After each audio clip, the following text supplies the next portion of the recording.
time to start the FTN show.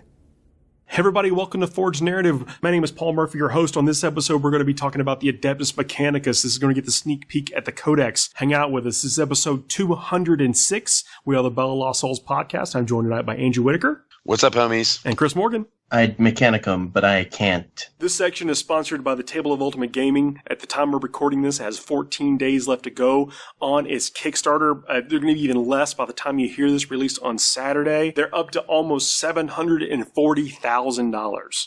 Woof. Yes, it's been crazy successful. They've got lots of new designs, stuff that I think can match the decor of anybody's gaming area or even your dining room or coffee table. They got lots of different options there. Worth checking out.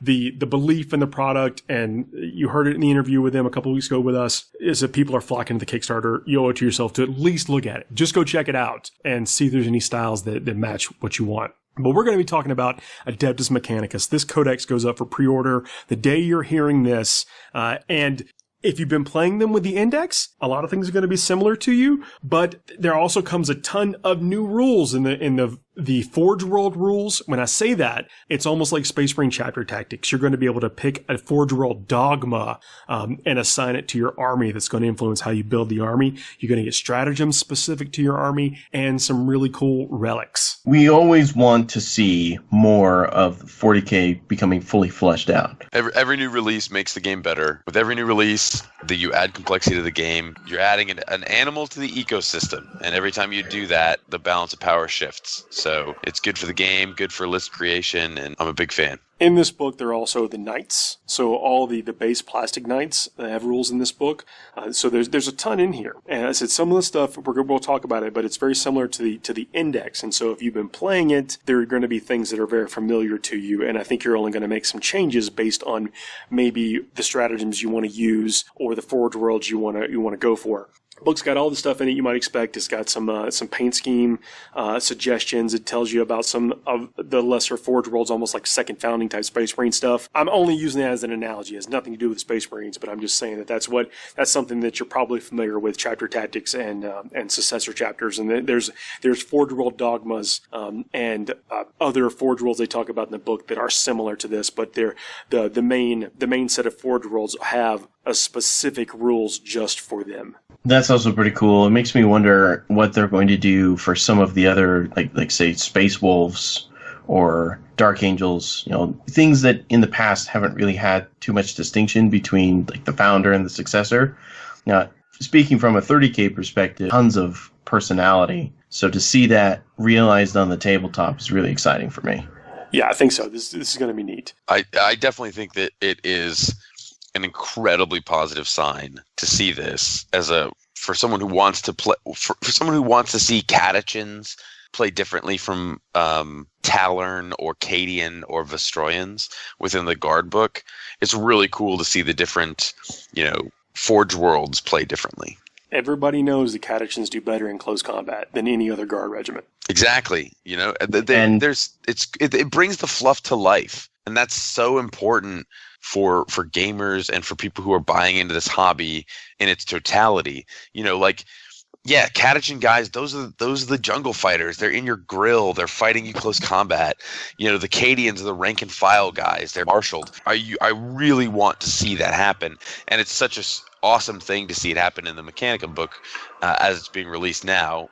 Spoilers for anyone who's listening intentionally. The Forge Worlds are unique, and they play a certain way, and that's a positive thing for the game. The Canticles, the Omnissiah, are something that all the Forge Worlds can take a benefit of. There's some mechanical manipulation that you can do with Mars. Mars specifically has some mechanical manipulation, so I'm gonna kind of read it out here to how you choose your Canticles.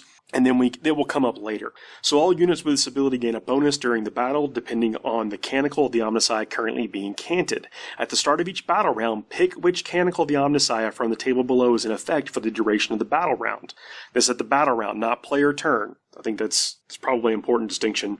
The same canticle may not be picked twice during the same battle. Also very important. Alternatively, you can randomly determine which canticle of the Omnissiah is in effect by rolling a d6 and consulting the table below. Note that if you randomly determine a canticle, it takes effect even if the same canticle has been in effect earlier in the battle. If you have a battle-forged army, units only receive the bonus if every model in their detachment has the ability.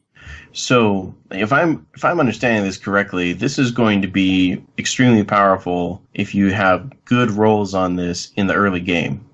Yeah, and then you can also just pick one if you needed one specifically for that turn or the next turn or however they take effect.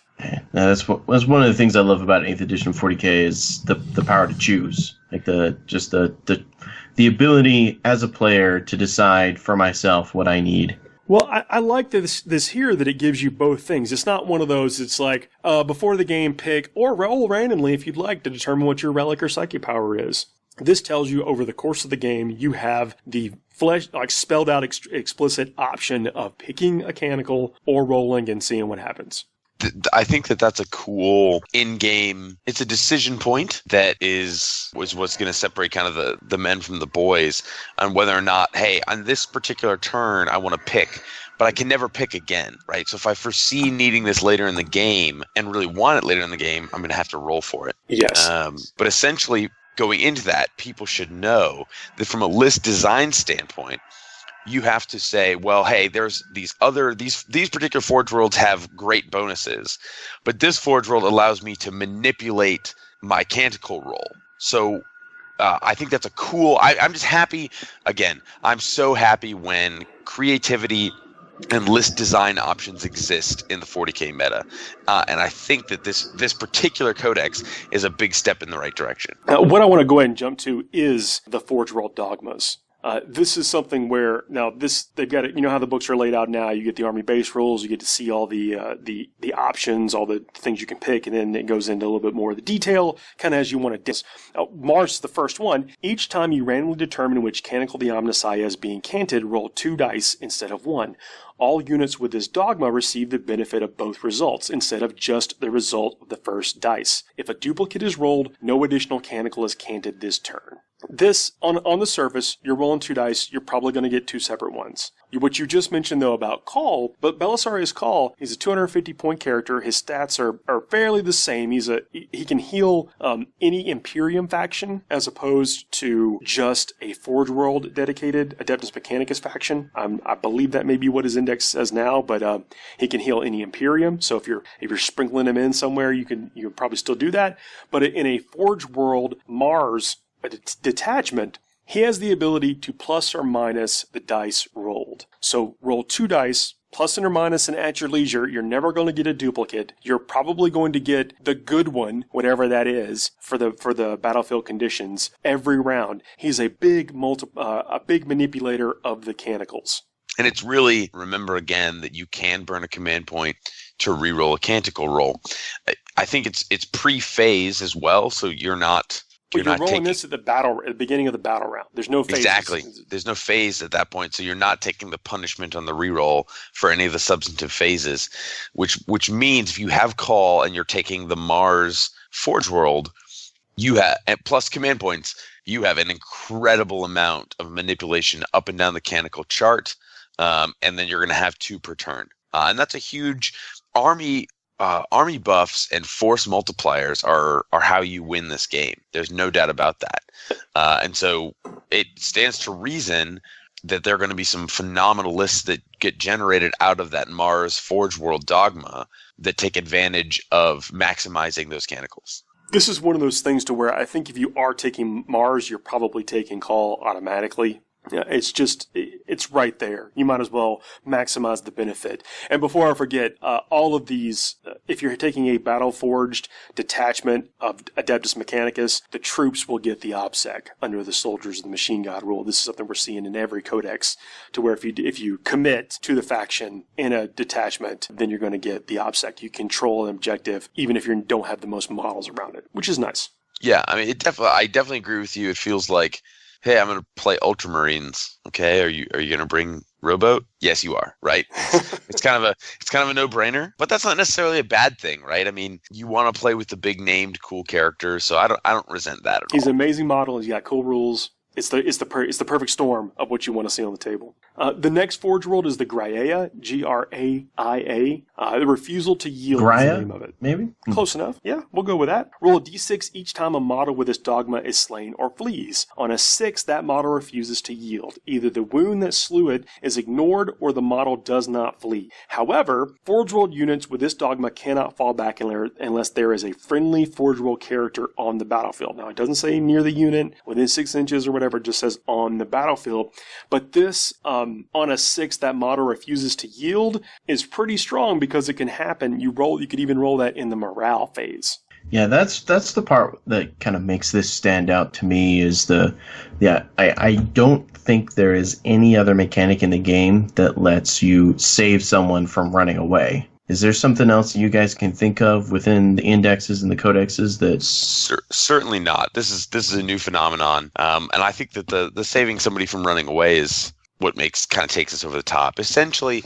And this is quick sidebar. Well, hang on one second though. Remember, just so everyone's all thinking about the same thing, is that in the morale phase you're removing whole models. Not wounds off of things, you're picking up whole models. So this is saving whole models potentially. And that is especially important in light of the way that the majority of tournaments and competitive environments and even Beer and Pretzels games that I've played have ruled that the last wound mechanic. This is essentially a feel no pain save. It works the same way. It reads identically to Mephiston's Lord of Death rule or Yarick's 3+ rule. When you would lose a wound, then you roll this dice. And so the least abusive way to read that ruling is Commander Yarick is a great example because he says when the last wound, I shoot him with a las cannon and then I roll a 6. Well, he needs to roll 6 3+ to stay alive. Same way Mephiston would need to make 6 5+ or something like that. That's the least abusive way to read that rule. And what I have seen consistently, every tournament that has ruled on it has ruled it that way that I've played in. All that to say, that is very substantively very different than the morale rule that says, hey, you failed your morale check, you have to remove a whole model. It doesn't matter how many wounds that particular model may be. So, as it relates to a lot of the units and models in the Adeptus Mechanicus and Skitarii options, whether that's breachers, robots, or 2-wound, the stalkers, etc., there's a lot of multi-wound models.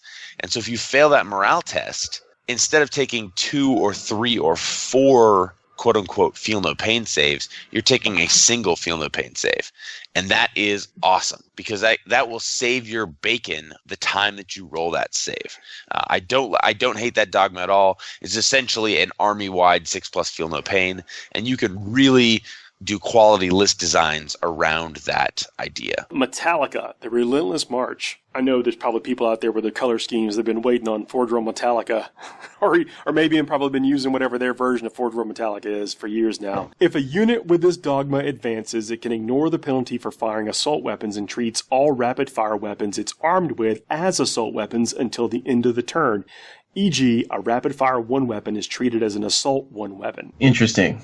Yeah. Now, with shooting as strong as it is, having that mobility advantage, being able to move and get in where you want to get and lay down some more reliable firepower is always a good thing. Well, it turns rapid-fire weapons into assault weapons, and then I think you can go even one step further then and remove the penalty from assault weapons, so you're on the move with these weapons and no negative. Paul and I kind of got pretty granular about how to read this rule, and we won't bore you with the details, but essentially the way we understand this dogma is your assault weapons and your rapid-fire weapons, go ahead and advance with them. There's no penalty.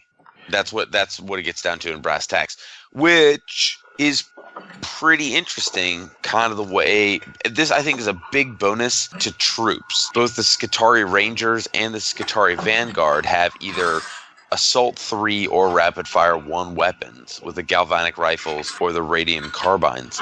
And so if you've got a galvanic rifle, this now allows a ranger, for example, to move 6, advance, and then shoot 30 inches, and then you get the bonuses to the Castari rifles. Rangers they've got the galvanic rifles, rapid fire 1, and then the Vanguard have an assault 3, radium carbine at 18 inches. That's correct. And I think, just on the cold read, based on the points, my opinion is that the Vanguard are significantly better than the Rangers. The rolling 6 and doing 2 damage is really, really strong. And then the volume of shots is better. 18 inches as opposed to 30. Obviously, the galvanic rifle has an advantage there. But if I can move, advance, and then shoot, I'm not nearly as range limited as I otherwise would be. So good options for list designers.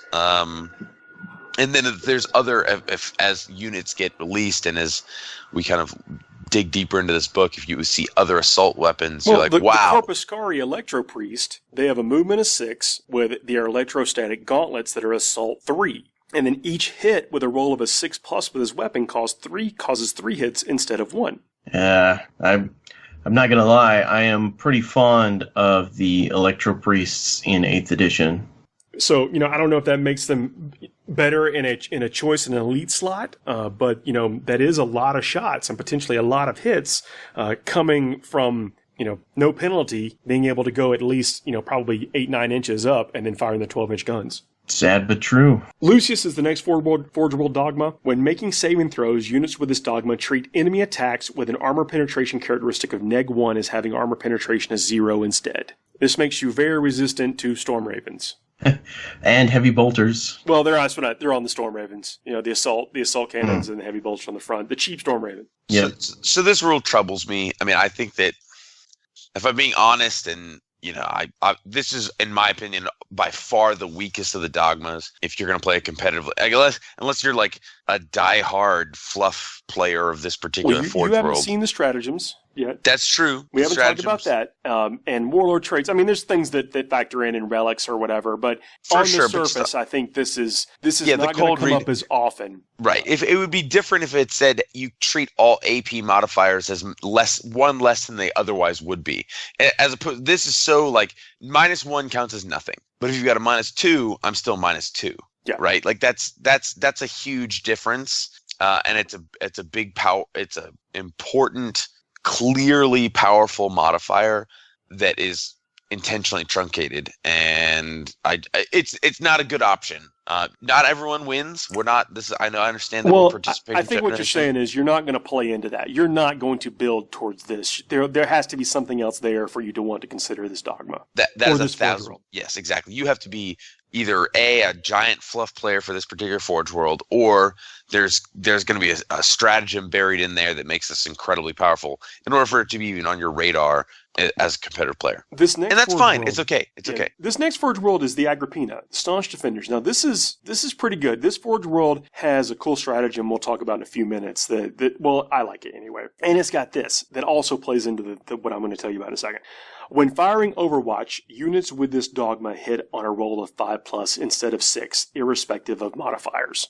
So if something's -1 to hit or something like that, I think you'd still always be hitting on that 5+ with Overwatch. Yeah, I feel like that would become a natural boon for eating Berserker charges, for example. The Styges 8 is the next Forge World dogma. Your opponents must subtract 1 from their hit rolls when shooting at units with this dogma if they are more than 12 inches away. Speaking of Raven Guard, Alpha Legion, I don't mind them spreading it around. No, I think that, this is clearly, if you're depending on the Canticles and how you're going to manipulate the Mars Forge World, I think this is the front runner for the most powerful of the dogmas. -1 to hit. We play a D6 game, right? And Paul said this before. This is kind of a recurring theme on the show. Anytime you can change a pip on the die, you are substantively and dramatically affecting the game. It's a 17% change, and that's huge. That's massive shifts, and it's very, very powerful. You want to do it when you can, and so pending the stratagems and pending some particular list designs, I think this is an early front runner for one of the most powerful dogma, especially in light of how much shooting is in the AdMech Codex, and shooting at range, and 30, it's just 36. always on. It's just Exactly. You don't have to roll anything. You don't have to burn anything. This just happens. It's just full stop. And we're going to get into a little bit later in the show that the dune, the Onagers and the Castellan robots and the breachers and the stratagems that allow to really maximize those things. So this is my early pick. This is my early front runner for the best of the dogmas. The last one here is the Rizza, Redding, Cog, and Claw. That's what it says. You can reroll wound rolls of 1 in the fight phase for units with this dogma. I'm not crazy about this one, with what, to your point you were just making about some of the just devastating weapons in this, but this is something you could build towards. Well, I mean, I think the sharpest contrast is what we're seeing. So right now there's 3 factions. You've got Raven Guard, Alpha Legion, and now one of the Mechanicum Forge Worlds that gives you the -1 to hit if you're outside of a particular range. The big substantive difference, and it harkens back to this final dogma that we're talking about, is with Alpha Legion and Raven Guard. They're set up to close the distance, right? Alpha Legion wants to get into your grill and shoot you at rapid fire range, 12 to 18 inches. Raven Guard wants to shoot you and then get into close combat with you, right? It's arguably a close combat army. With tickle claws. With tickle claws, exactly. This Mechanicum army is the first one that is set up to be a shoot first, ask questions later army that also has this -1 to hit at 12 inches. So it's A, encouraged by its weapon set to be farther away from you, and now B, encouraged by the dogma to be farther away from you. The last dogma that Paul just talked about was, hey, I'm reroll 1s to hit in the fight phase. To wound in the fight. To wound in the fight phase. This is one of those things that would be a good ability for Raven Guard or even Alpha Legion, because they want to close the gap and get into close combat with you. But there's very few that I can see list designs for AdMech and Scutari that are like, yeah, we really want to close the gap and get into it's not an assault army. It's capable in assault and has good counter assault units, but that's not its primary function. And so I think you could build towards it, but you're going against the grain of the army. You would certainly agree with me that it's not its primary function. This is not orcs or blood angels. You're going against the grain of some of the innate tools in the Adeptus Mechanicus list, I think, if you're gearing up for close combat. That's exactly right. And so I think that this particular, if you're going to go with this dogma, you might have a particular detachment that says, all right, I'm going to take one detachment of these guys, and these are my counter assault dudes. And so I've got this one, Vanguard detachment for my Rust Stalkers are going to be from this particular Forge World, and they're good at assault. That makes sense to me, but you're certainly not going to do a full army design about this particular dogma. I don't think you should. That's probably more to the point. I think you could. Yes, well, I don't think you will. Because Electro Priest and stuff, they've got melee, and they can close the distance, and then they, I don't know. Look, but I'm telling you, that's probably not the best way to go about doing it. I think the standouts are the ones that we've highlighted as some really critical things, such as manipulating the Canticles, -1 to hit from distance, and being able to punish people with that fire. And the 6+ Filament Pain, army-wide 6+ Filament Pain is pretty strong. Yeah, that's good. So when I mentioned some of the things being very similar, we did a little looking around at the Kataphron destroyers. Now, these guys have been kind of written off in 8th, and with what I'm seeing on the tabletop, I don't know that they should be. Well, what makes you think that the destroyers deserve a second look? Is it access to new stratagems, or is it just their inline profile? Because if I'm not mistaken, nothing in their points has changed. I don't think that it has. What do they run now points wise, Chris, in the index? So the Kataphron Destroyer is 35 points stock. Heavy Grav is 30, and then they have the Phosphor Blaster, which is 8. So that puts it 73 points a model. Or you can take the Plasma Culverin, which is 27 points. But it all depends on what you're trying to kill with them, right? I think so. And I think the reason I think they're worth a second look, now maybe you don't beef up the unit to max, but with the Heavy Grav Cannon, it is heavy 5. They hit on 4s. That's the thing you gotta adjust to. But it does 3 damage against things with a 3+ armor save. And I'm seeing lots of vehicles that have a 3+ armor save on the table. Yep. I mean, I certainly think that there's something to be said for the destroyers now that you have the dogmas, right? I mean, we just talked about the pick the top 3 dogmas that we just referred to. You know, these Kataphron destroyers, they're T5 and they have only a 4+ save. That's not super resilient, right? If you're going to spend 73 points on a 3 wound model, you generally want him to not have, I mean, he gets hit with a heavy bolter and he's saving on 5-ups. And that's not great. Let me counterpoint that, and I'll get you get your point in just 1 second. With an effective range of 36 inches, and with the mechanic of the way they go first is traditionally rolled for now in events, I think they've got an impressive threat range with some alpha strike potential. There's no doubt about that, right? I don't disagree with you at all. But that doesn't change the fact that I'm going to pay, quite literally, 219 points for 9 4+ wounds, right? I don't mean to get super granular on people. No, this is a valid discussion. This is the point of this is how you decide whether or not the unit is right for you. Exactly. And I think, to me, as a, you know, if I'm list designing for this, I'm like, all right, I can spend, it is quite literally 219. I'm going to round up and call it 220. I'm going to spend 220 points for 3 models, all of which have a 4-up save, no advantages to toughness, no advantages to save, that have a 4+. That's really unsurvivable. That's like a Storm Raven looks at you funny and you're dead for 220 points. And while it does have an effective threat range of 36 inches, it'll chew up a rhino or something like that. If you're hitting on 4s with a heavy weapon, I mean, I'm moving, so now I'm hitting on 5s. They don't take the penalty for moving in. Oh, they do not. They don't suffer the penalty. Okay, fair enough. No. So that is another reason deal. I think it's a point in their favor. That's why I brought in the effective real threat range of that 36 inches. That's fair. I wasn't sold on these guys in the index. Certainly not. Now, however, with the dogmas and with the Canticles, there's something to be said for them, because now for that 220 points, you're hitting me on Marines are hitting me on 4s, or I have a 6-up feel no pain, or I'm enjoying 2 Canticles because of call. Whatever the case may be, some of those could be re-rolling morale checks. You know, there's things to do. There's things in the Canticles that could help out the unit. Correct. And there's characters that could potentially allow you to re-roll 1s with the area of effect and that, etc. So there's some force multipliers that put the destroyers back on the table. I don't want to castigate the internet, or for anyone else who's listening at home be like, oh man, Force Narrative guys said the Kataphron destroyers are good. No, they're not. They weren't prior to this release. But they're back on the table now as a menu option. And well, you got to look at the way that things develop too. I mean, we are seeing. I know that we all thought the vehicles were really good, but now we're seeing a ton of vehicles: Razorbacks, Dreadnoughts, Storm Ravens, you name it. We are seeing this stuff on the table. Decimators for the Chaos list, the Forge World Decimators are everywhere. We advocated like 6 of those Nurgle tanks that are coming out also. Yeah, run them up and explode them. Exactly.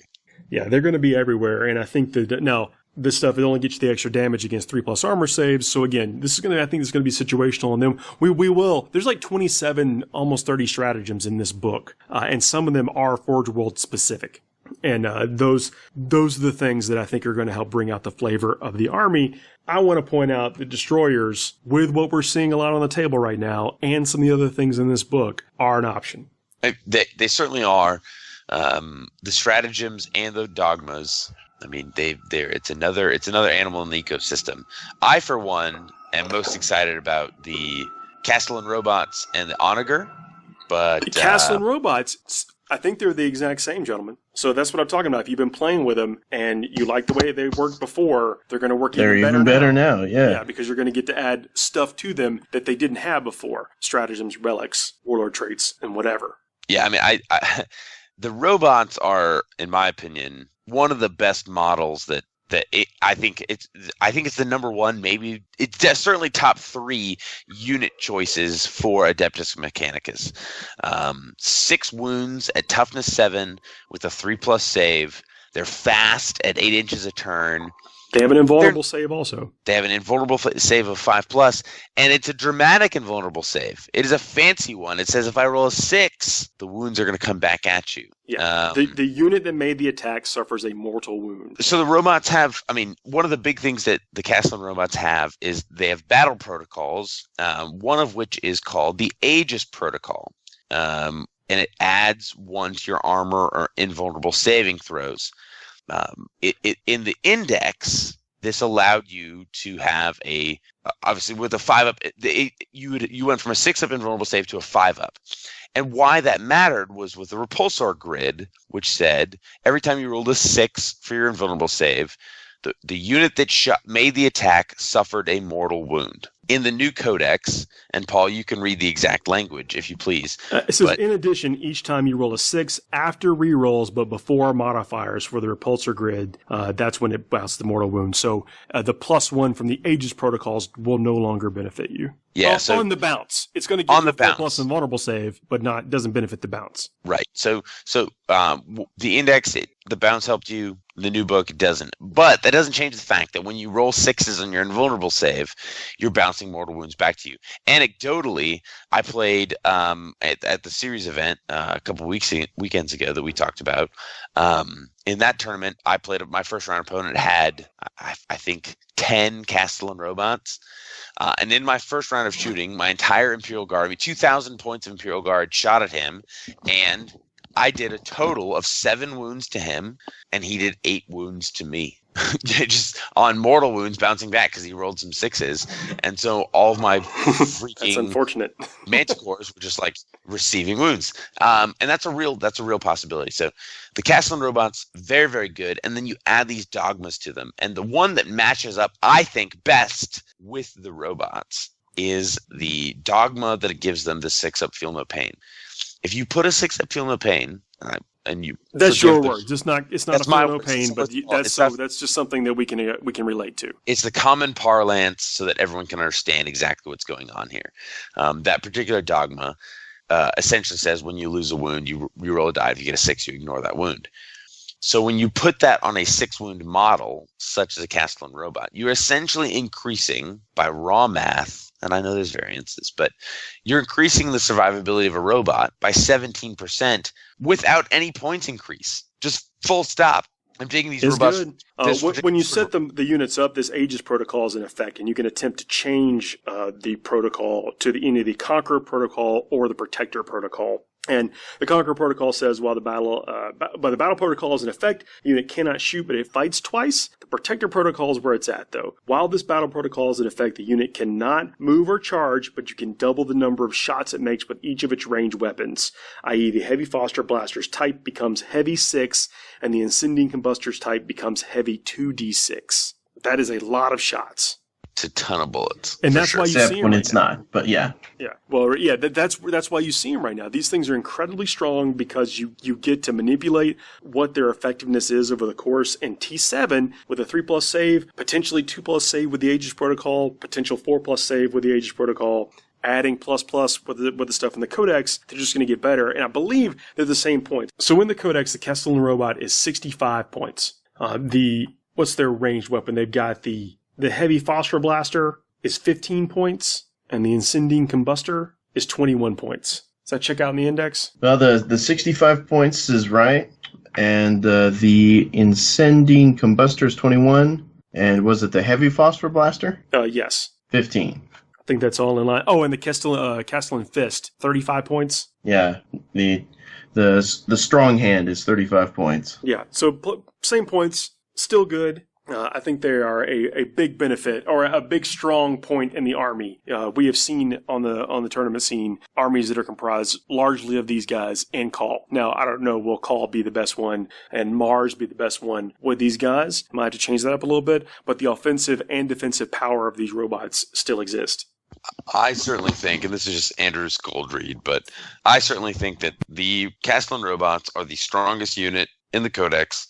They will continue to be the strongest unit in the Codex, and they will be the best competitive option. Every quest in this Codex for a tournament build starts with the robots. We'll come back and talk about the Dune Crawlers, a couple other units, and Stratagems, relics, and warlord traits. Sounds like a party. Battlehaven, the world's premier miniatures gaming retreat, is happening this fall. Visit us on Facebook and at battlehaven.us. Join us for 4 days and nights of epic battles, gourmet meals, and luxury accommodations. Incredibly fun, amazingly affordable. Battlehaven. Hey everybody, we are back. Thanks for joining us for our Adeptus Mechanicus rundown. Again, very similar to the index with the addition of relics, warlord traits, and stratagems. I got Andrew Whitaker. What's up, homies? Chris Morgan. Yo. And we picked up Ricky Addington. Finally, let's talk Sigmar, right? We will. We're going to have a very special Sigmar episode coming up pretty soon. A very special episode? Does one of us get hooked on drugs and you have to wean us off of it? This isn't Oprah, Ricky. No, Family Ties. I grew up on Family Ties. I think you're going to want to dial in for this one, Ricky. Good. You're going to discuss some things pertinent to your interest. Okay. And vices. My wife is going to be so excited for that Wednesday when I can take the week off. Oh, no. We're going to do that. It's going to be an addition to the normal schedule. Don't tell her that, but yeah, all right, fair enough. I mean, you still got to show up on Wednesday. It's my goal in life to see Andrew Whitaker at a Age of Sigmar grand tournament. It's going to happen. Yeah, that's my goal in life is to win the presidency. So we'll see what happens first. The Onager Dune Crawler. This thing looks cool. It's got all kind of gun options. This is the vehicle of the army. And in my opinion, one of the reasons this army is going to kind of struggle with the way the game is right now is because they don't have effective transports and they aren't maximizing this vehicle game right now.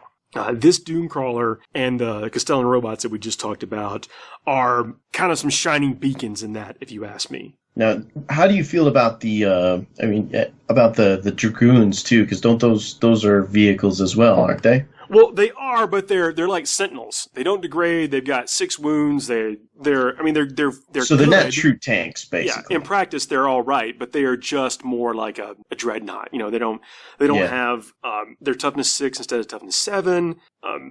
But they're just not the same. They're not the same as a real vehicle or a Razorback or any kind of effective transport to hold some of these cool troops in. You know, most of your stuff is going to be exposed all the time. And what we've seen competitively anyway is that high toughness, lots of wounds, and a good armor save is how you live past the Alpha Strike. Seems reasonable. Sometimes.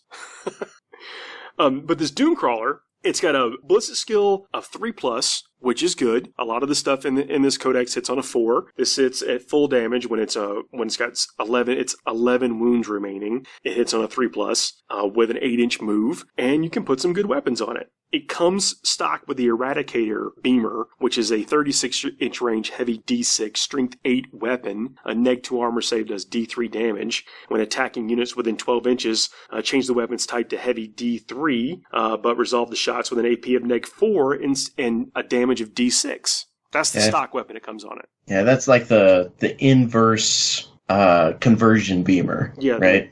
The anti-conversion beamer. Everything's got its opposite. Yeah.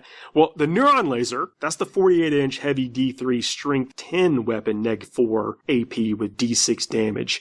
And then the worst you can do damage with this weapon is 3. You treat rolls of 1 and 2 for the damage roll as 3 instead. Yeah, I'd love to see more of that around. Yeah, no kidding with the way reroll. This is how I actually lost. I was playing an Ultramarine list against the Index AdMech version, and that's how I lost the Redemptor Dread, was to this gun. Womp womp. Yeah, it was. I mean, but that was it basically threaded. It maxed out. You got the D3 shots, and then did a total of like 15 damage, I think, or something. Or sorry, 12 damage. It was a whole lot of damage. Savage. Yeah. And then the Twin Heavy Phosphor Blaster, 36-inch range, heavy 6. Units attacked by this weapon do not gain any bonuses to their saving throw for cover, which is all right. It is a neg-2 AP, 1 damage. But the Icarus Array, this is the weapon I think that is, it's fairly inexpensive. It's 40 points, and it's a weapon that gives 3 profiles. And we talked round and round about this when we were trying to decide how this weapon actually worked. And I think we figured it out based on deduction and things like maybe combi weapons, and the shooting rules, who knows? And words. Yeah, words. But the Icarus Array, when attacking with this weapon, a singular weapon, that's the kind of the crux of it. You can fire with all 3 of the profiles below. It's got the Daedalus missile launcher. Everything is 48 inches, which is nice. There's no range band issues with this, so everything is 48 inches. The Daedalus missile launcher, heavy 1, strength 7, -3 AP with D6 damage. The Gatling rocket launcher, heavy 5, does not stink. Strength 6, negative 2 AP, 1 damage. And then the Twin Icarus autocannon, heavy 4, strength 7, negative 1 AP, 2 damage apiece. And you add 1 to all hit rolls made for this weapon against targets that can fly. Subtract 1 from hit rolls against all other targets. This is the gun that says, hey, you're flying too close to the sun. Yeah, 48-inch range that's a lot with this type of weaponry, and then hitting flyers on a 2+. Now, we've seen a lot of Demon Prince armies with flying stuff. Magnus and Mortarion are flyers. Storm Ravens are flyers. And these are things that can realistically threaten them by doing some wounds. It's a million shots, too. I mean, that's insanely cool.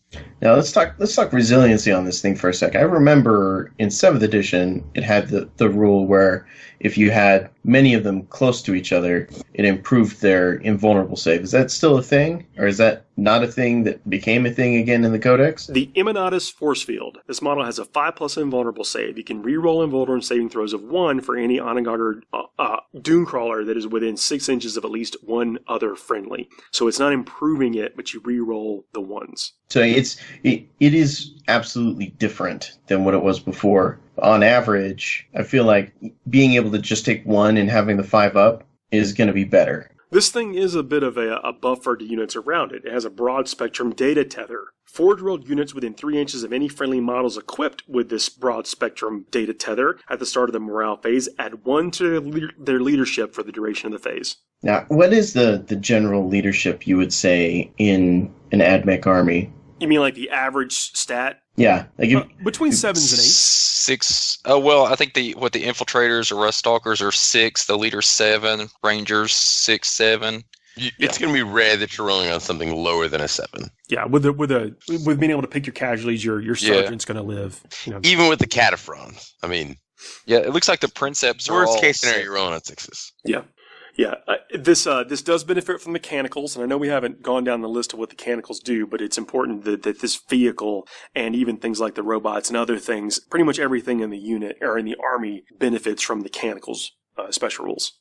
So that's the kind of, I think, what the highlights from this book from the units, the highlight from the units that we talked about. And these guys, I do believe that these are a standout, and the robots that we just talked about are the standout units. If you could fill your army with those, you're going to win a bunch of games. And just to reiterate kind of what you were saying before, Paul, like we had this discussion about the Icarus array and how it operates and how shooting with it works. It has that amazing firepower, and I think that we can say that for 40 points. That's a good number of dice to be rolling. That's just the gun. We can check the points on the crawler itself, but the gun itself is 40 points. Yeah, 40 points for the gun. But the gun is all 3 weapons, and you can shoot all 3 weapons, but it is one gun. So you've got to choose the one thing that you want really dead, because you're not going to split that up among other targets. I really want it to be the other way, but I think you're right.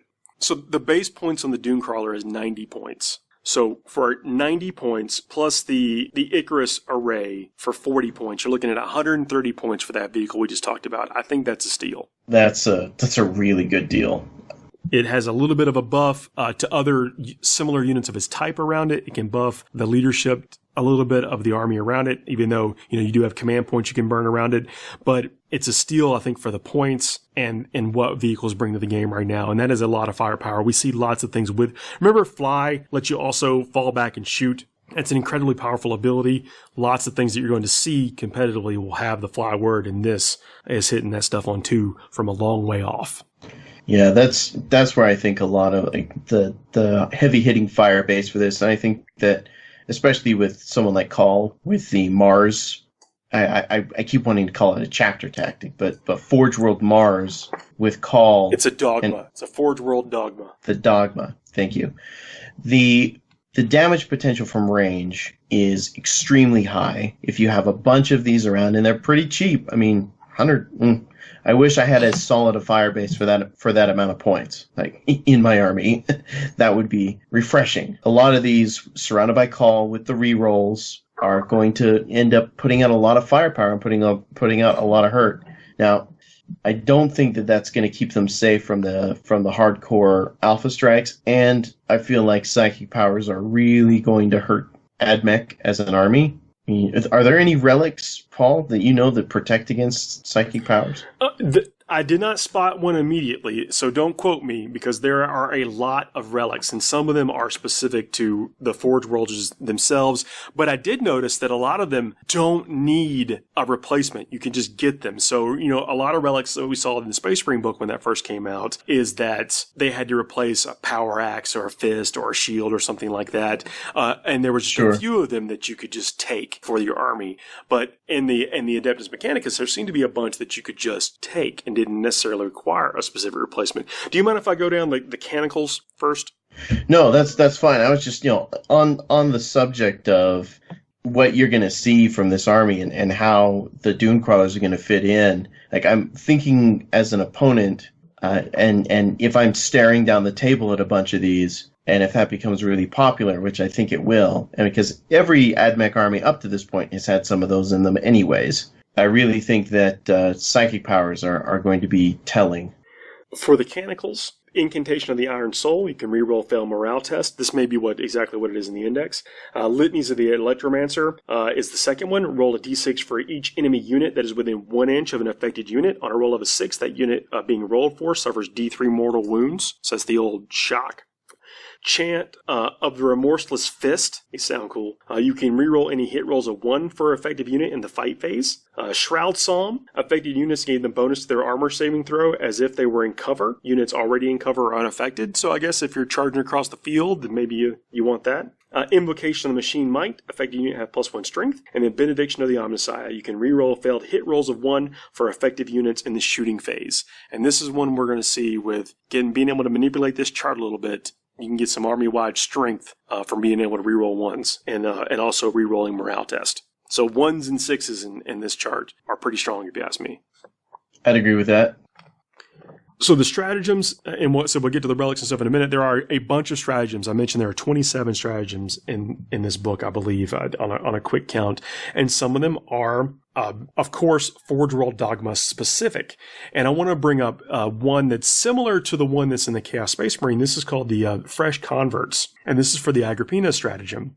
This allows you to recycle a unit up to 20 power level. This is pick one of your Agrippina servitors, Agrippina Kataphron destroyers, or Kataphron breachers as follows. And then you spend 1 command point for a power level rating of 5, spend 2 command points, power rating of 10, and you spend 3 command points to get up to a power rating of 20. You can pick a unit with a power rating you cannot pick a unit more than power rating of 20. Remove the chosen unit from the battlefield. You can then set it up again as you would a unit arriving as reinforcements.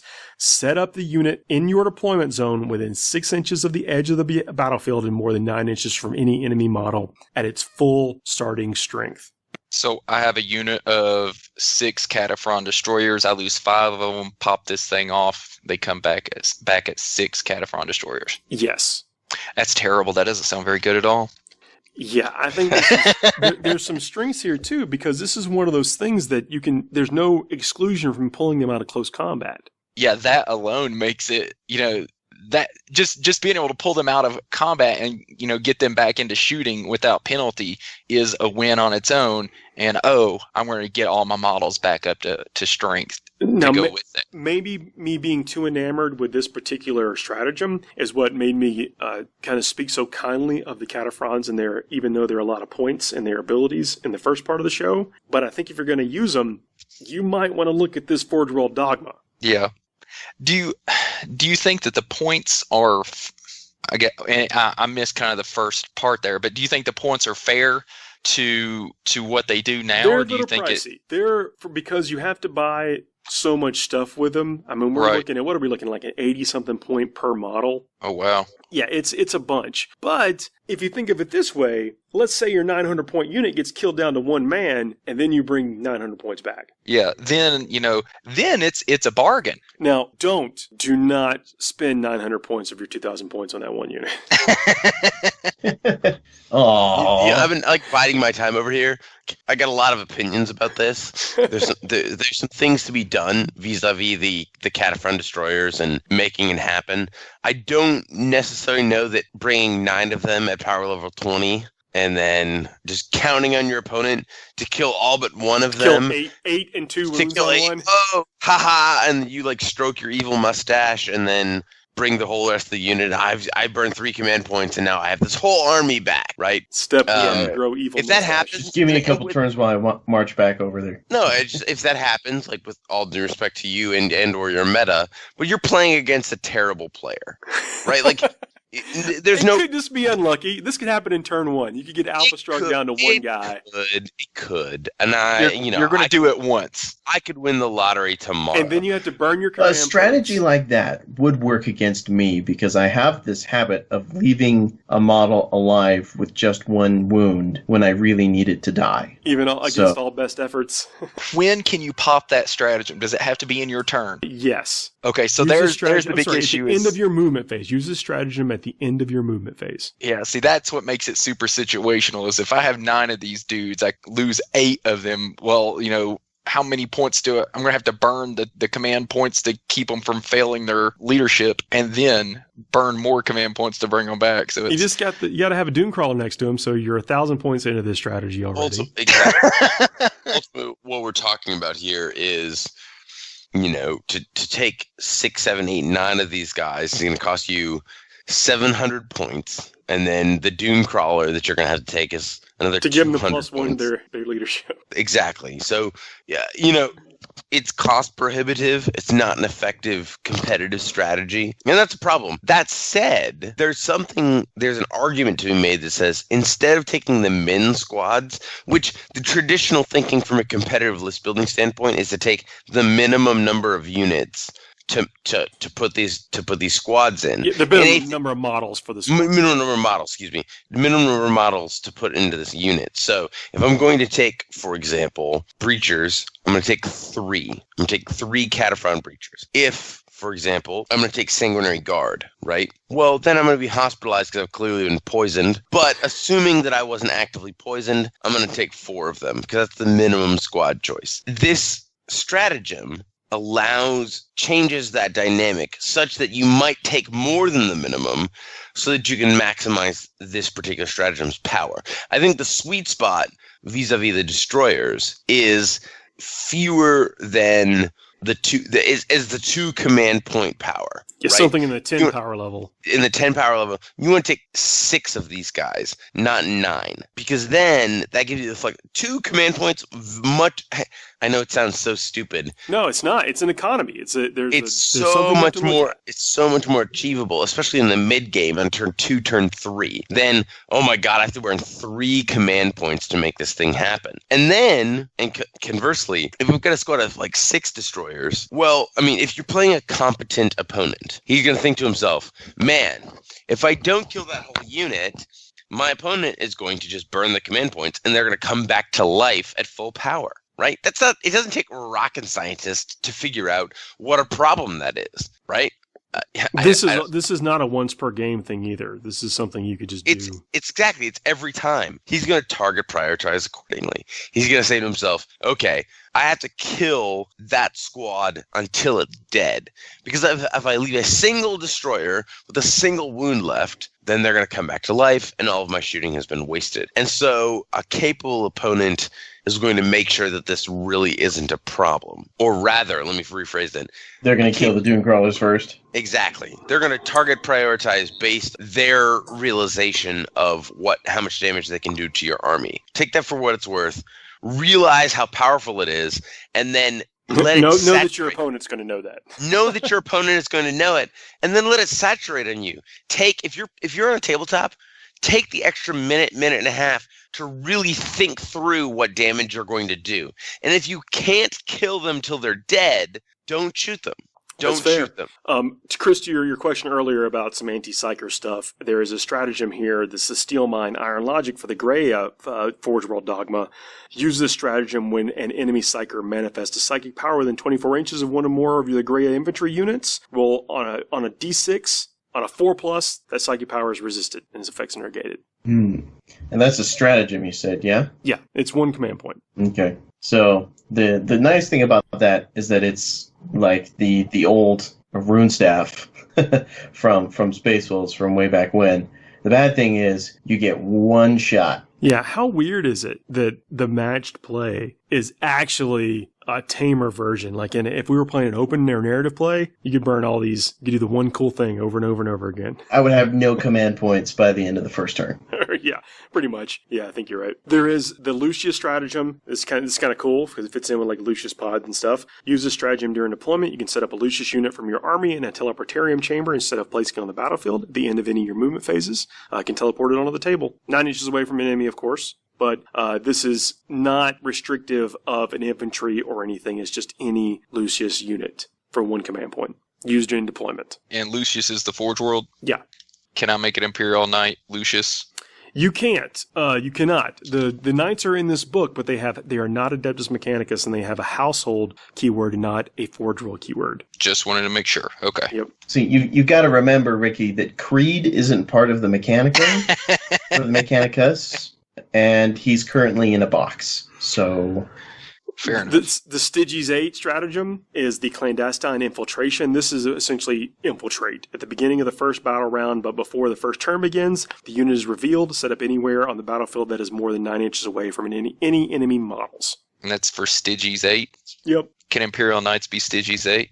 Imperial Knights cannot be any of these guys. I'm just kidding. I'm detecting a theme here. They can't.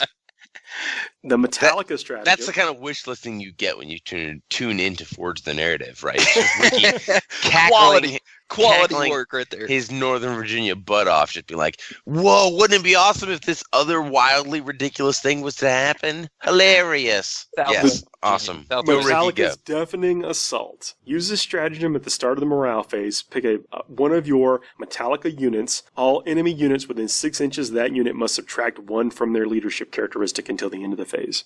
I mean, that's one more dead model. Yeah, I mean, it's one command point. I don't think this is amazing, but what a at the same time, way to it is a model. That's you will potentially lose 1 extra guy. That's what that power says. Yeah. The Grey Knight psychic power, goes off your leadership for the mortal wounds. But again, that's 1 more mortal wound on something, so it's hopefully you didn't paint your models up in their colors, if you ask me. The RZA stratagem, Plasma Specialist. Use this stratagem before a RZA unit from your army attacks in the shooting phase. Add 1 to the wound rolls made for all this unit's plasma weapons and increase the damage inflicted by any plasma weapon by 1. For the purposes of this stratagem, a plasma weapon is any weapon profile that includes the word plasma. Now we're talking. I mean, the extra damage, overcharge them bad boys and just go to work. Yeah. Extra damage, 1 to the wound roll. I will take that. So now I'm going to read you a couple of the Knights stratagem. This is just Knight of the Cog is Adeptus Mechanicus stratagem. Use the stratagem at the start of any battle round before determining the Canticle of the Omnissiah will be in effect. Select a Questor Mechanicus unit from your army that is within 12 inches of a friendly Adeptus Mechanicus character. That unit gains the Canticles of the Omnissiah ability until the start of the next battle round. Does that do anything for you, Ricky? It does a little bit. That's pretty okay right there. I'll take that. Get a Canticle for one of your Questor Mechanicus. That's the Knights. Yep. The Knights themselves, I think their Knights are Knights and they're streaky. Yeah. If you play Knights, you're occasionally going to run into someone who is just not equipped to deal with Knights. But most competitive armies can deal with Knights. That's been my experience playing them ever since they come out. Is like you win big or you lose big when you have Knights. Either they get shot off the table and they're not a factor, or they just don't have what they need to take them out and they just run amok. Rotate ion shields. Use this stratagem when an enemy unit targets a Questor Mechanicus unit from your army that has an invulnerable save. You can add 1 to any invulnerable saving throws made for that unit until the end of the phase. I think that is pretty darn good. 3+ invul. Yeah. In the relic section, there are some of the ones that we have come to be familiar with anyway. The Uncreator Gauntlet.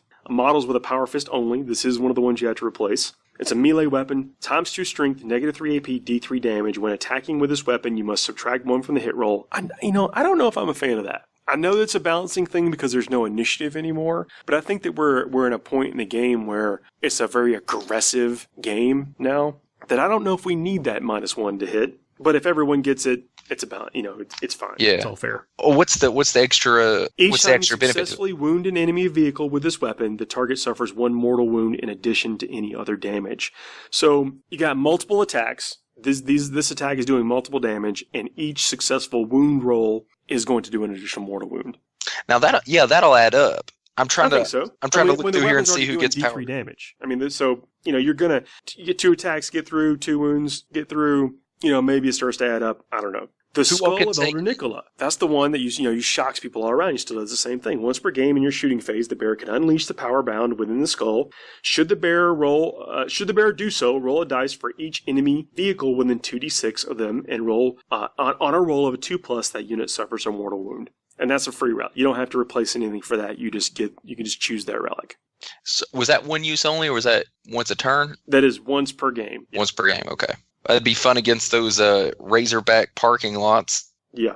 The Otto Caduceus of Arkan Land. Pretty sure I got that. Sounded close enough. No comments from the peanut gallery, so we're going to go with that.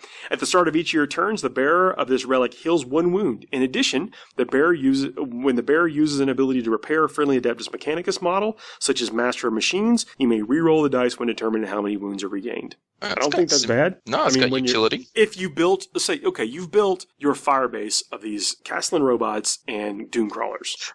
So these jokers are hanging out in the back, healing these things off with a little bit more efficiency. That's going to be tough to dig out, if you ask me.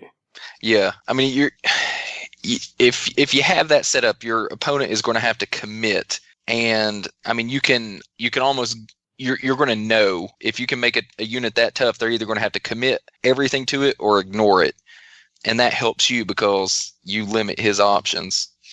So, I like that. Yeah. The raiment of the Technomartyr, and this will be the last one I read. Roll a dice for each time the bearer of the raiment of the Technomartyr loses a wound. On a 6, that model does not lose a wound. In addition, each time a friendly forge-rolled model within 6 inches of the bearer fires Overwatch and you roll a 6 to hit, you can make 1 bonus attack for the same weapon against the charging unit. These attacks cannot generate further attacks. I think with this, you're playing the game of that you will eventually be assaulted. Something will make it to you. Well, maybe they won't, but if they make it to you, maybe they don't have a lot of things left, so maybe you want to beef up your ability to Overwatch against them. Yeah, I feel like that's like you're really hoping for a lot there to make that thing go off, but I mean, better than nothing. Look, I think that this Codex definitely beeps up and rounds out a lot of the AdMech stuff. We're not seeing any models released for this, but in the same side, we just got all these models released. I mean, this is recent history that we got these models. Yeah, these are all very new models that look. It's a new great. faction practically still. Yeah, and there's a ton of plastic kits. Everything in this army is plastic. So I wasn't expecting anything. I think it would be greedy to expect anything new. Although literally beginning of this year, we got Call, which is amazing. You don't even have to use him as Call. He's got bits for days to be built out, all kind of tech priest. And we are getting Call in his own single kit clam now. pack. So it's pretty big. I don't think he'll be in a clam pack, do you? I think he'll probably be in a little box. But it depends on where the clam's from, I guess. Yeah. Either way, that's what we're arguing about. But the point is, we don't have to buy the whole triumvirate to get Call now. But that triumvirate was a good kit. Everything in that one was good. So Absolutely. Can't really complain there. Now, before we finish talking about like relics and stratagems and combos and things like that, the big question I have is, if you have all these cool stratagems that do all these cool things, what is the best way to maximize your command point pool as an AdMech player? Oh, that's such a tough thing to say or thing to do, because I'm not crazy about the troops in this army. The buddy I was playing before, Greg, did a brigade, rolled in with 12 command points. But I don't think you get enough like real meat and damage dealing things in trying to go for that. I think you're going to be on the low end of command points because you're going to take a lot of the Castellan robots and the dune crawlers, and those things are not troop choices, and there's no way to convert them to troop choices. Like there's no force org manipulation that I've seen so far in this book. So you're going to be looking at heavy support options. So what is that? Is that the spearhead? I believe that's Spearhead. Yeah, so you're going to be dumping a lot of points in Spearhead, and maybe you pick up a Supreme Command. They give you, I think that's 3 command points. So what are you looking at, 5 then? No, it'd be 3, 6, 7 command points is what you're going to be, I think, on a good day. And I may be being generous with that. Do these guys get anything like the Defenders of Humanity rule to give them, basically like OBSEC for their troops? They do. They do? So the troops get OBSEC, but I don't know that that's worth it. I think you need to be playing a kill my opponent to the man strategy. Yeah, well, that was my question, because I was just sitting here thinking about it. But like you said, there's no transports to protect them, so it's big whoop. I just shoot the I do. 3 to 4 troops off the table. I think that's one of the things that is going to kind of hamstring the want to include those things, because you don't really have an effective way of insulating them, protecting them. And if you were to take, let's say you were to spend a bunch of points on those guys, and then you spend a few points on the other things, well, then you're pretty much dictating for your opponent what they have to shoot at, or what their weapons are good against. And so they're going to fire the weapons that are good at killing your dudes at your dudes. They're going to fire the weapons that are good at killing vehicles at your vehicles. The decision is made for them. I'm saying commit to these T7 gun platforms. Make bolters obsolete. I mean, that's not the way the edition works, but you know what I mean. It becomes increasingly a lot more difficult to dig out some 2+ toughness 7 dudes with bolters. Yeah. It seems like a reasonable assessment with of 6 wounds apiece. Yeah. I mean, now obviously 4 last cannons can ruin your day, but that's not, on the average, that's not how it's going to work. And if it does work, that's going to be a cool story that you get to share and take with you in shame for the rest of your life. So to absolutely answer your question, I think that you're going to be on the slim side of command points, because I think that's where you need to be spending your points, is on these things that cost a lot, but they're also very durable and they're very killy. That's one man's opinion, but that is also what we've seen with some of the higher end competitive AdMech stuff on the competitive scene. There are a bunch of relics and stratagems that we didn't cover. We only covered the stratagems that were specific to the Forge World. There are specific Forge World warlord traits. Maybe cover them in a bonus episode after this on the YouTube channel. Thanks for you guys that are hanging in and watching this on YouTube. If you are listening to us on the regular podcast in the way you've always done it, know that we are also on YouTube. Some things are blocked from work. That's actually why I started putting in different places, because not everyone can get to everything from their work cubes, and so try to make it as accessible as possible.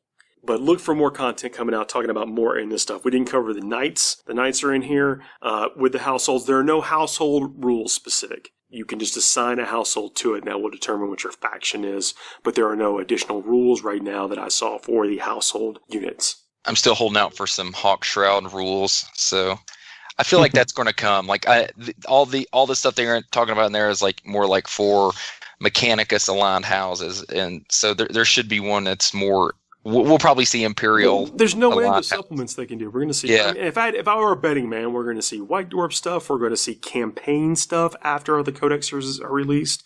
That will give rules for all this stuff you're talking about. Let's take a quick break. Come back with some finishing moves. Frontline Gaming is excited to announce that tickets are now on sale for the LVO 2018. Taking place January 26th through the 28th at Bally's Casino in Las Vegas, the event will feature gaming, seminars, and social events. Don't wait, get your tickets at lasvegasopen.net today. Hey everybody, we are back. Hope you like that message from Frontline. Yeah, man. I got Chris and Ricky with me. Ready to sling some paint. Some of us are still awake. I want to try to do something that's relevant to the armies that are coming out, in case people are breaking out new hobby goals.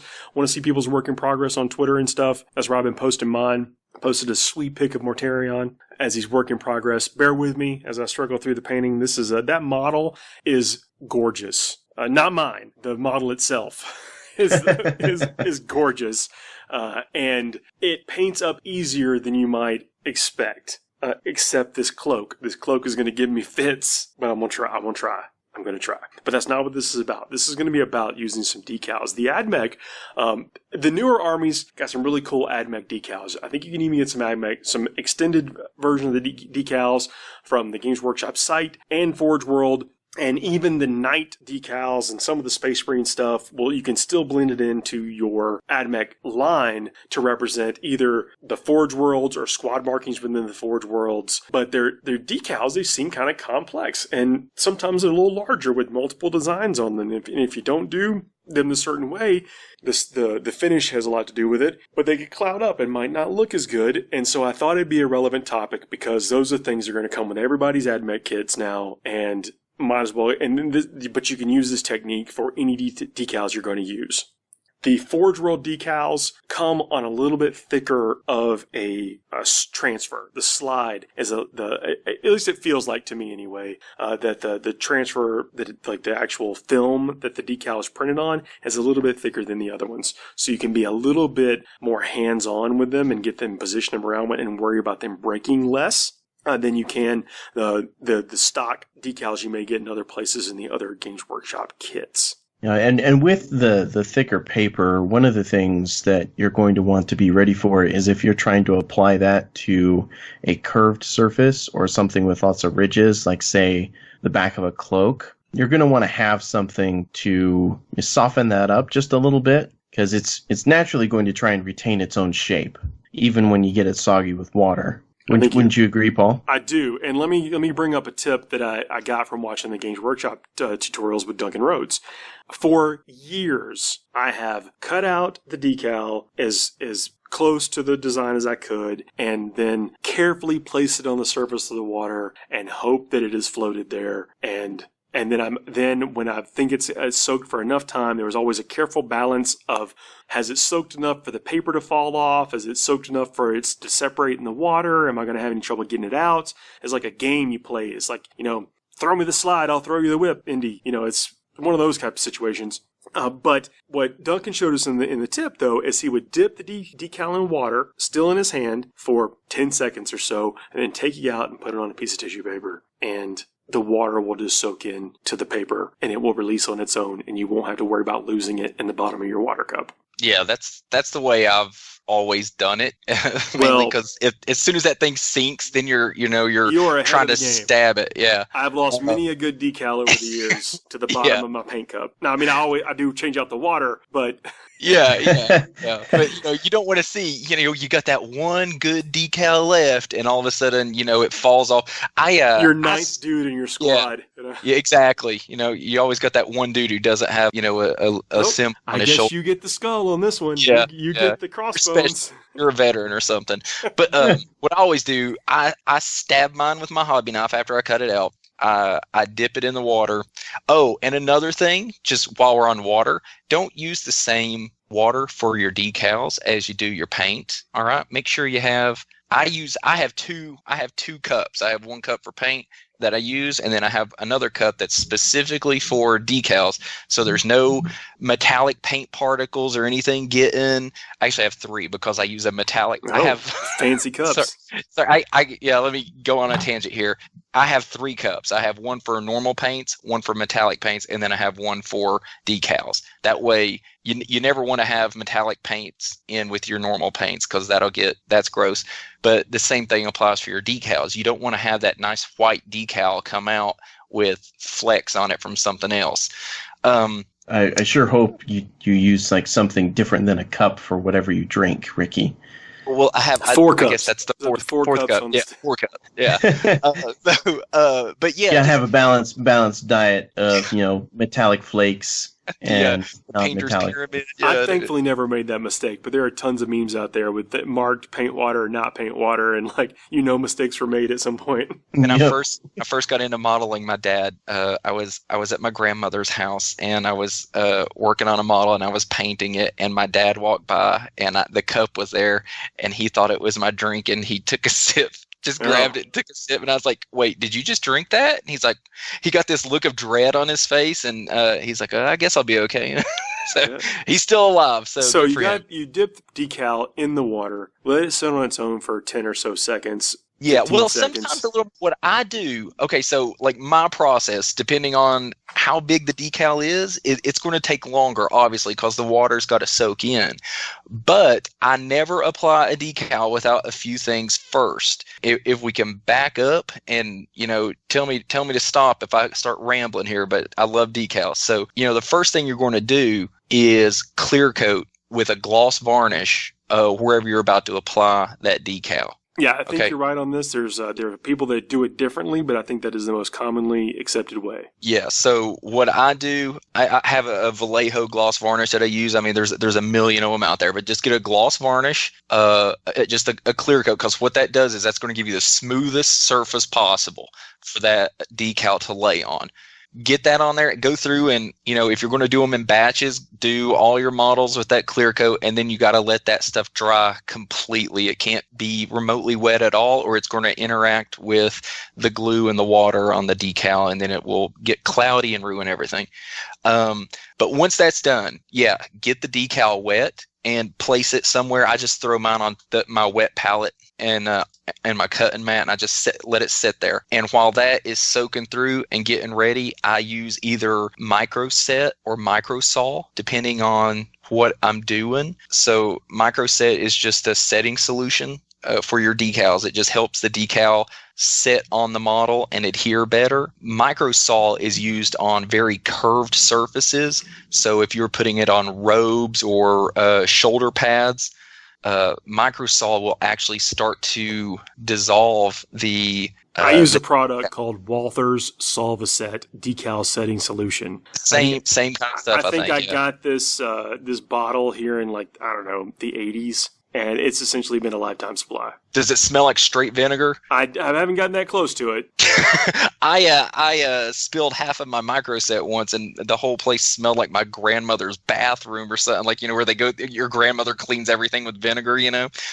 So that's what my whole. It's not a great recommendation, Ricky. Yeah, throw that out there. It does have a bit of a pungent. Methoxy 1-propanol. Those are the ingredients. So if you find something with either one of those, you're probably in the right place. But that will. Good. Yeah. This will make decals snuggle down into every crevice. That's what it says on the bottle. And that's what those have been a game changer for me for getting decals on. But by the time you get the micro set on there on the model, just brush that on, or whatever product you use. Brush that on, and then come back, and your decal should have that slimy feel to it. If you run your fingers over it, that glue will start to feel also not slimy. A great recommendation. That's what it feels like. Well, don't touch the decal. Look, don't touch it, Ricky. Once just don't the touch decal's it. on there and in the spot you want it to be. But let me take us back. Let me actually go through the steps of what you're getting the decal on the thing and some tips there. No, that's what I'm talking about. I'm talking about before you even. I'm not talking about on the model. I'm talking about when you come back to the decal. Oh, that's you go back how you know to the it's decal. ready. Okay. You're going to know it's ready because it's going to have that very slick, and I'm sorry, Chris, slimy feel to it from where the glue is finally loosened up, and you can slide that decal around on top of that paper. And then at that point, you just come over and you can use, depending on how big it is, you can use your finger, you can use your hobby knife, whatever, and you just put it in place. So when you get ready to apply the decal to the model, what I like to do is put a little bit of water on the surface so I have plenty of liquid to work with. And in case I've waited too long to get back to the decal, I now have a little bit of extra wiggle, literal and figurative room to get that decal into the exact position that I want it.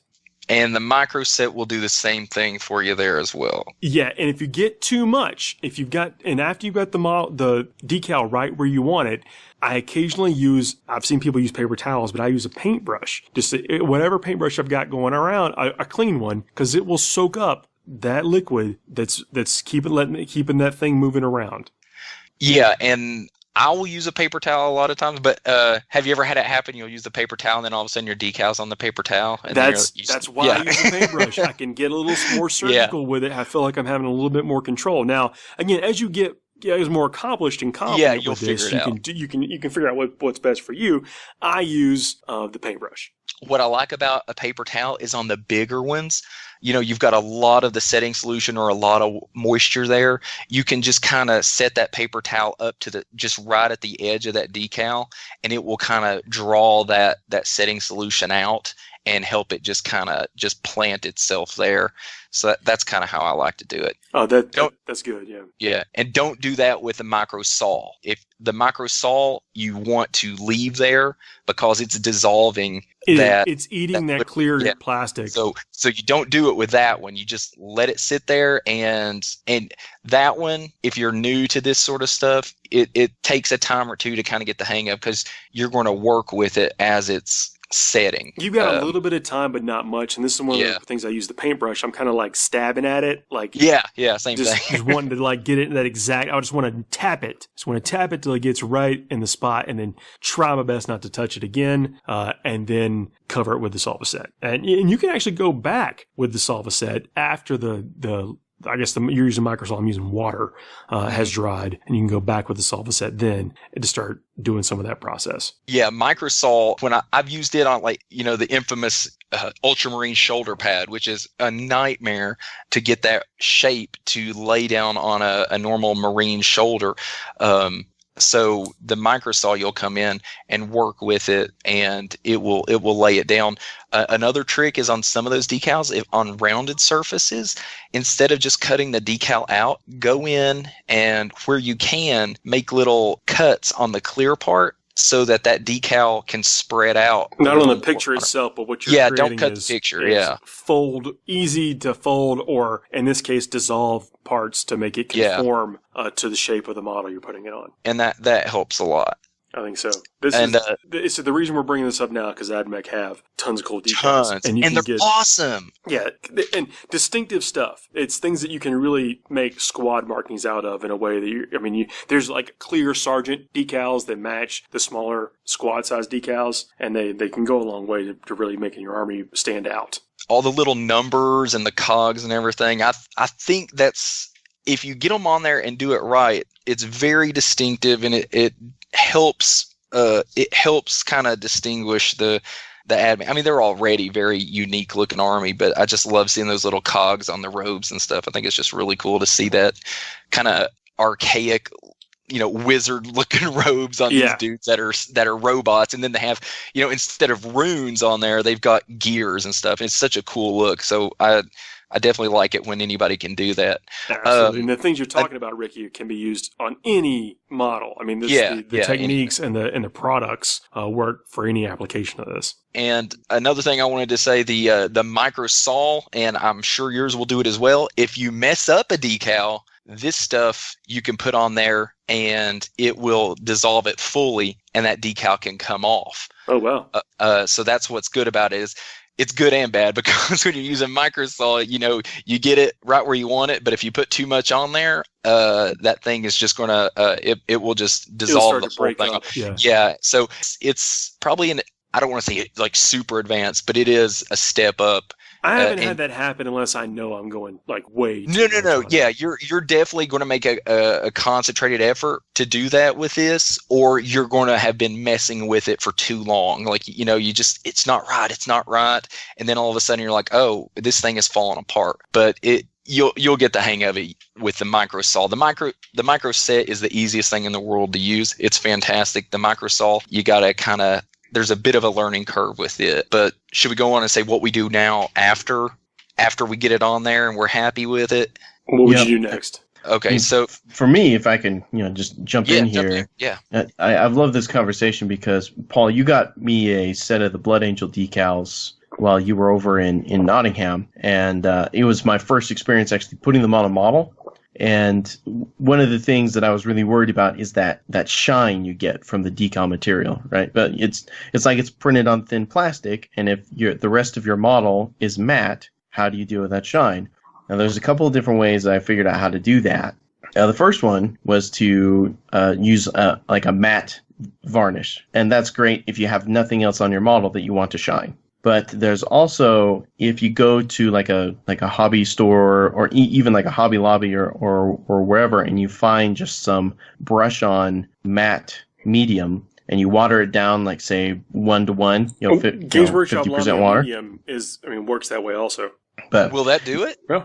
Oh, that's nice. I haven't tried it with the Lamian, but I mean, again, I haven't done a lot of decals in my 20 years of the hobby just because I didn't want it to look glued on, like I was putting stickers on from a toy that I got at Target. Your G.I. Joe. Yeah, exactly.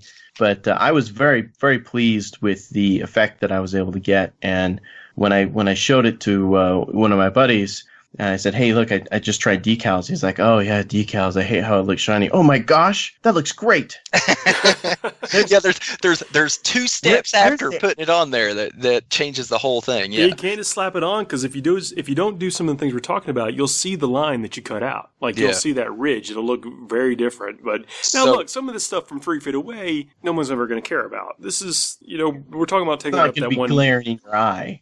Kicking it up a notch is really what we're talking about. Let me mention one thing though that we didn't mention between Chris's excellent step and my rambling about getting it on. Once you get that thing on, you let it dry it needs to dry for at least an hour. If it's a big decal, like some of these, like the Cadillac of decals that come on your Forge World sheets, let that thing dry for like an hour. I mean, let all the water get out of it. And then you're going to put another clear coat of gloss varnish over that. And what that does, that when that seals it in, it sandwiches your decal between 2 layers of gloss coat. And it also blends that shiny clear part around the decal. It blends it into the gloss coat. And basically that whole part disappears. So at that point, that decal is part of the model. It's part of the paint job at that point, and it should all be uniformly glossy. And from there, that's when you would go in and do your knock matte. It back. Yeah. Well, awesome, man. Thanks for all that info. And I know you got a lot of practice on your beautiful nights and all those fancy decals. Yeah. Anyway, I'm pretty proud of those. Yeah. I hope you guys have enjoyed they're great. I mean, they really are. And that was no sarcasm. It may have came out that way. No. I took it as the compliment. Yeah. I hope you enjoy the rundown on the AdMech stuff, and there will be more AdMech coverage. There's a lot to cover, even in this smaller book, because the Delver is going to mean the details. It's not going to be the base stats and what it is. It's how you put it all together, and that's part of what we were talking about a little bit about what our ideal will look like. But we're really interested to see what other people do with it as people start putting together their own list. Anyway, you guys have a great rest of your night, and we'll see you next week. Yeah, man. Have a good night.